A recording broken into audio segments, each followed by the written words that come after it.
The topics and opinions expressed in the following show are solely those of the host and their guests and not those of W4CY Radio, its employees, or affiliates. We make no recommendations or endorsements for radio show programs, services, or products mentioned on air or on our web. No liability, explicit or implied, shall be extended to W4CY Radio, its employees, or affiliates. Any questions or comments should be directed to those show hosts. Thank you for choosing W4CY Radio. Welcome to the Ask the Expert show on W4CY Radio and Talkboard TV, where we bring you educational information from top local experts in the fields of legal, health, financial, and home improvement. Now sit back and listen to experts in family law, association law, hearing loss, business brokers, home care, along with many other topics. Now here are your hosts, Steve-O and Sophia. Hey, good afternoon, California. Welcome to another Ask the Expert show where we bring you the top experts in the field of legal, health, financial, and home improvement. I tell you what, my audience owes me big time today. We have received so many letters from our listeners saying, how come you don't do a show on buying or selling a business? And our show has been so booked up, but we found what I consider the top business broker in the state of California. Let me welcome our new show, our new expert, Sarah Vazidi. Thank you so much, Steve-O. I'm so happy to be with you and your listeners. Sarah, it seems like we've been talking about this for a year, and the day is finally here. I know, it's here. And I got to tell you, I have so many questions for you. But first of all, before we go, tell people about yourself and about Zoom Business Brokers. Of course. Yeah, I'm a business broker with Zoom Business Brokers. I'm also president and broker of office. So as a business broker, what we do is we sell businesses like real estate agents who sell real estate. We sell businesses. So whenever you have a house, you go to a real estate agent, ask them to help you. And whenever you have a business, you go to a business broker. And Zoom Business Broker is located in all over California. We have about 11 full-time and a couple of part-time business brokers. Our team has been selling businesses for over 25 years, so it's a lot of experience. As I said, we are all over California. We have sold some businesses outside of California, but our main activity and expertise is in the state of California. We sell different sizes of businesses and different types of businesses, including Main Street and lower middle market businesses. So Main Street business, like everything you see when you are in the community in a downtown of any city, and you see a lot of restaurants, coffee shop, different service providers like hair salon, pet shop, any type of those small businesses you see around you, there are Main Street businesses. And for lower middle market, there are businesses that are usually more than $1 to $2 million to $30 to $50 million of sales. They usually have more employees, more complicated structures, and they could be any type of business like manufacturing, distribution, large tech businesses in this size, and any type of big service businesses, so you can see all of those. So our brokers have different specialties. Some of them work on smaller size businesses, some of them work on larger size businesses. Generally, after a couple of years of working as a business broker, you find a niche that you are more comfortable with and stick to that sector. So for me, because I'm a mechanical engineer, I love doing manufacturing businesses. Also, I do a lot of financial related businesses like accounting, insurance businesses. I do a lot of contractor businesses, logistics, distribution businesses. So these are the type of businesses that each one of us work, and we are more than glad to help anyone who comes to us. Do you get into franchises at all? Yes. Actually, I was a franchise consultant before I became a business broker. So I do a lot of franchises as well. I know a lot about them. And, sometimes selling them, I have to tell you, is a disaster. Yes. Because, other than all of different things that you have to coordinate, now you have to coordinate with the franchisor as well. So it's a large headache. But yes, we do some franchises as well. Well, I got to tell you, because we have a show that we do in Atlanta, and I never knew that Chick-fil-A actually makes you work there in the store for a few years before you can actually take over a store. Yeah, Chick-fil-A has a completely different story. You cannot sell a Chick-fil-A. When you get into Chick-fil-A, you become a franchisee. You don't own the business, so you cannot sell it at the end. So it's a completely different, transaction they have with their franchisees, but it's a great franchisor. Well, I got to tell you, which I never told you on the phone about 15 years ago, I had a company and I wanted to sell it. And instead of hiring a broker like I should have, I thought I could just do it myself. And it was the worst experience. First of all, there's what we call tire kickers. There were people talking to my employees, so my employees got nervous. And a friend of mine said, "Why don't you just get a business broker?" But it took me a year to figure out that I didn't know what the hell I was doing.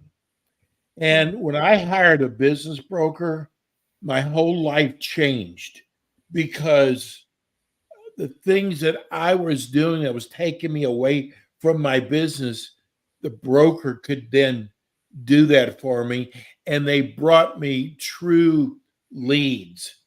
So I learned a long time ago, if you're looking at selling a business, you got to have a broker. And I'm so happy that we have your company, Sarah.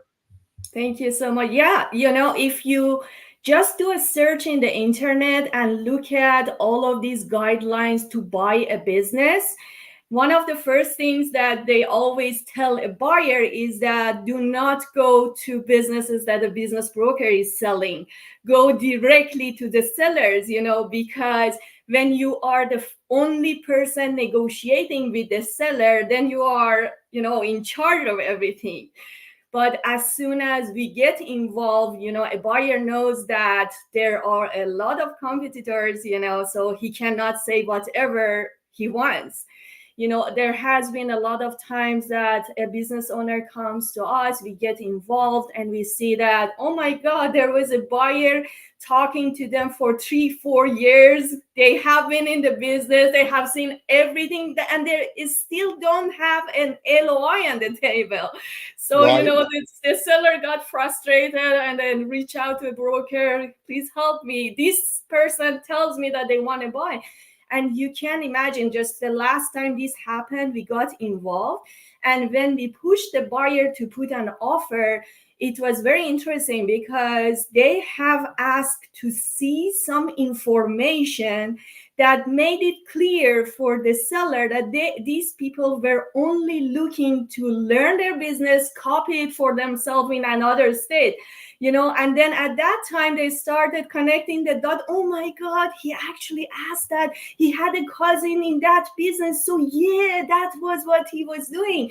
And, the seller had let this person comes to their business looking at all of their secret in the business. So it's a lot of details that goes into managing the sale of the business. And this is something that we are doing day in and day out. So the seller is perfect in their own business, but they have never sold any business. So I think that they really need somebody who can be with them and help them make good decisions. Well, I got to tell you, laugh at this, but when I finally hired a business broker, one of the things I did not know you have to understand is patience.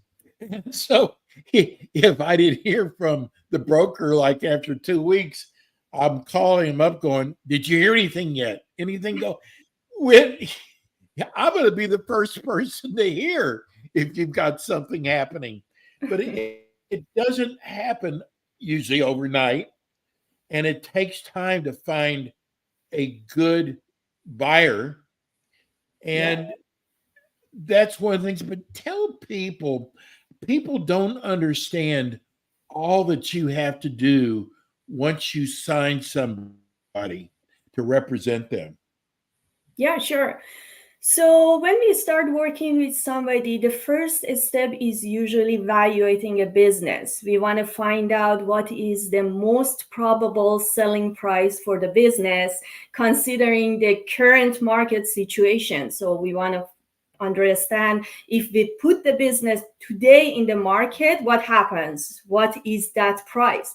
And most of the times when we get this price and we tell the seller this is the situation, we always recommend that they go and talk to their financial advisor to see if after selling this business with this price, will they have enough money to support the next stage in their life or not. I had a case that I talked to somebody who was planning to retire, and after I did the valuation, she talked to her financial advisor and came back and said, "Oh my God," she said, "that I won't have enough money after the sale of my business to live the life that I am planning. So I need to work a couple of more years in order to get there." So this is actually the first important step, because after you sell the business, you have to pay taxes, you have, different costs. So you need to consider all of those and see, considering that net number, will you be able to support the lifestyle that you have planned for or not? So if we get to a scenario that this number works for the seller, then we have to package the business. Right. It's really important that we can keep the sale of the business confidential. It's completely different than selling a house. When you have a house to sell, you put it in the market, it's an open house, everybody comes in, and everybody knows that this house is for sale. Right. For business, it's completely different. We need to keep the sale of the business completely confidential. We don't want the employees to get stressed, even landlord, customers, suppliers, nobody, because selling a business sometimes takes a year. So you don't want your employees start panicking that, "Oh my God, what happens a year from now? Will I lose my job or not?" And if they have a better, opportunity, you don't want them to leave. So that's why we make sure to arrange everything in a way that we can keep that sale confidential. And that's the reason we have to prepare different type of marketing material. We have teasers and advertisements that we use before somebody sign NDA. We use it on public website, but we advertise the business the way that nobody knows this specific business is for sale. So for example, if it's a manufacturing business, this is this type of manufacturing business located in this area based on the number of similar businesses in the area. Like a lot of times we say that it's located in Southern California. That's it, because there aren't that many number of them.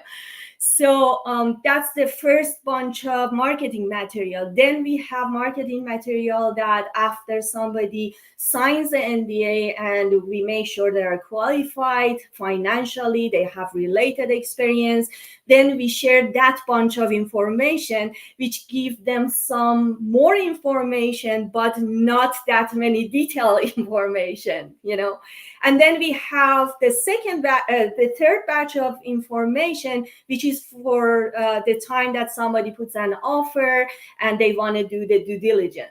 So it takes a good amount of time and effort to prepare these three batch of information before we want to go to the market, because after we go to the market and start the process, we don't want anything to delay the process. We have a saying that says, time kills deals, Yes.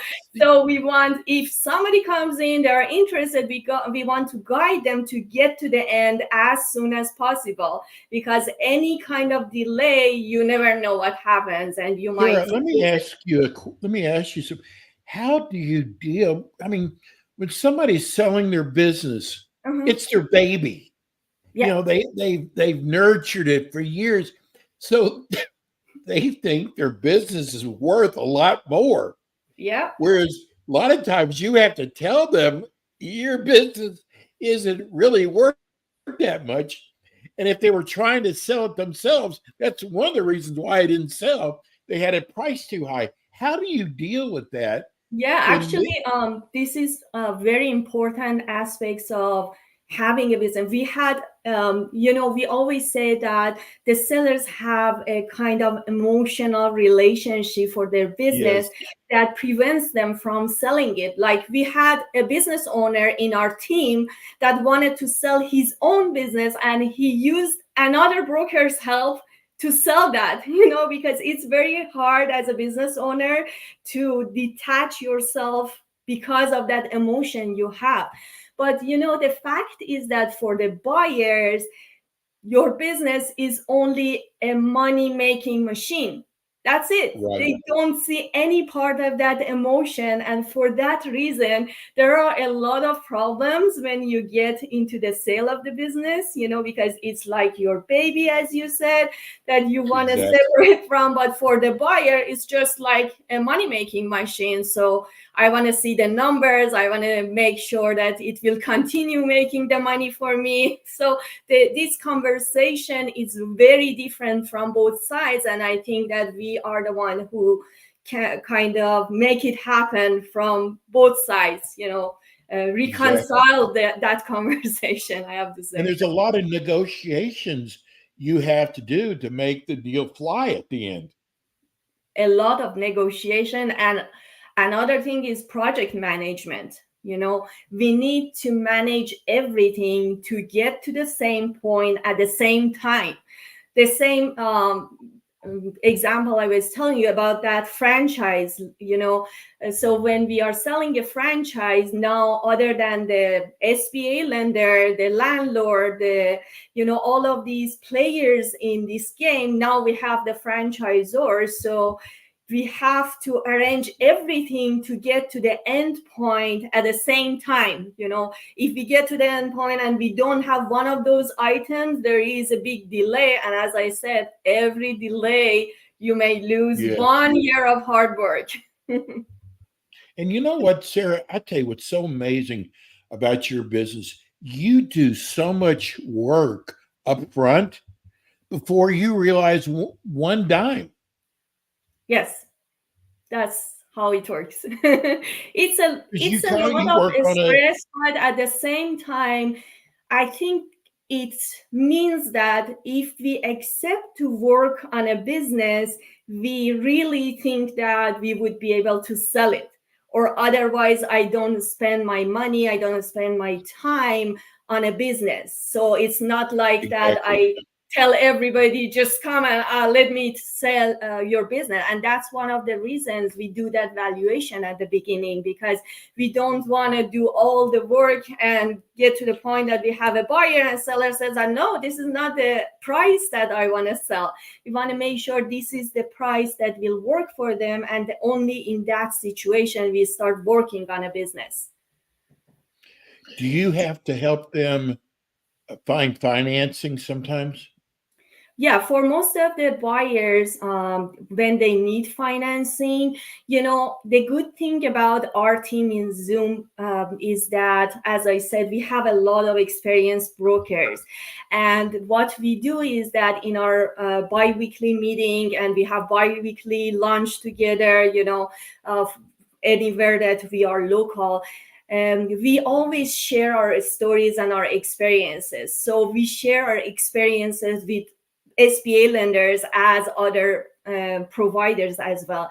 And there are so many SBA lenders or other type of lenders, and there are so many differences between them. There are people that you work with, they come at the beginning, they give you an offer that we will finance your deal, but after you start working with them, they give the deal to a closer and you never hear back from them.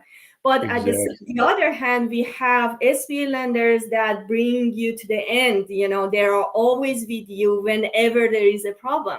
And during these many years that we have doing this, now we know who are those people.